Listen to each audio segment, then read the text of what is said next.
Here to talk to you about what you need to do in order to put your mind over the market is Mark Douglas.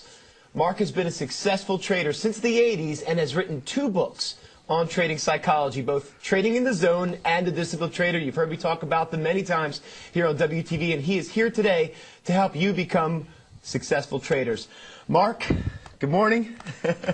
How's it going? Good morning, Jared. Glad to be here, and I hope I can be of assistance to some of your traders who are viewing right now. So let's get started. First of all, one of the main issues that I see all the time is that people don't use their method to its full potential.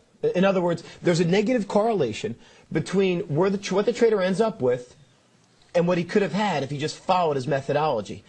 Right. In your DVD program, you refer to this as the profit gap. This is a problem. You refer to it as the profit gap. And I think it's one of the least understood concepts of trading. Can you address this a little bit, this profit gap? Yeah, that's actually a really good place to start because I think that more than anything, what your viewers want or what your customers want are consistent results. They want to be able to produce an income that that they can rely on from their trading. And I'm sure that many of your viewers have already realized that getting a steady income is not such an easy task. Yeah, and everyone seems to get trapped thinking that because trading is easy. Right. Or because it's easy to find yourself in a winning trade, exactly. Which many people do. Right. That they think it's also easy to become a consistent winner. Right. And it took a long time before it actually dawned on me that winning and being a consistent winner are 2 completely different animals, 2 different things. And in some ways, there isn't even a relationship between the 2. It almost seems like there's no relationship between the 2. Yeah. That's what you're saying, right? Yeah. Yeah, that's a real hard mental barrier to break through. Mainly because, it's so easy to find yourself in a winning trade because winning actually requires no skill at all. In other words, unless you consider that the being able to click a mouse button or tap a pad is a skill, right. And we don't have to have a reason or good reason or actually any reason to put your cursor on the buy or sell button and then immediately find ourselves in a winning trade. And it could be a monster of a winning trade. And what did it take? What kind of skills did it take to actually experience this?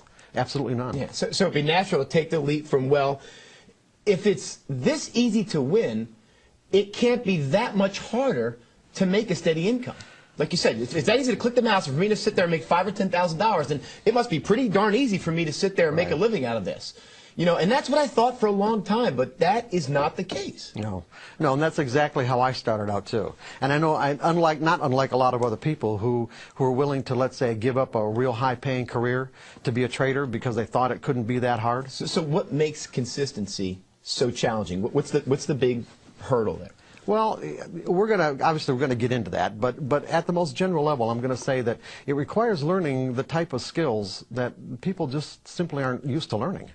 Mental skills. Mental skills, yeah, exactly. In other words, it requires mental skills. Most people assume that because their technical method gives them a signal to get into a trade, that if the method produces a high percentage of winners, it will equate to a consistent income, not taking into consideration that the proper execution of those signals requires mental skills. Give us an example of this. Well, take for an example, a high school basketball player who, he'll go in the gym and practice throwing his free throws, maybe for even 2 or 3 hours a day. It wouldn't be unusual for him to be able to hit 50 in a row, would it? I mean, that's you not see that all the out time. of the realm of reality, right? Okay, so the problem is that could he even hit 2 in a row if the circumstances were he was in the final game of the NCAA championship, his team is down 1 point, there's only a few seconds left on the clock, and he was just fouled. Changes everything. Yeah, under those circumstances, without the appropriate mental skills, hitting either one of those free throws is very unlikely. And regardless of how well someone could do it in practice, most people would choke. So really the skills you're referring to, what you're talking about, Mark, is actually staying focused on the process, staying positively focused on the process itself, in this case, of throwing the ball, in our case, obviously, of trading or following your method, right. And not being worried about blowing it, about the consequences of what could happen if this trade goes wrong. Exactly right. Just like what I'm going through right now.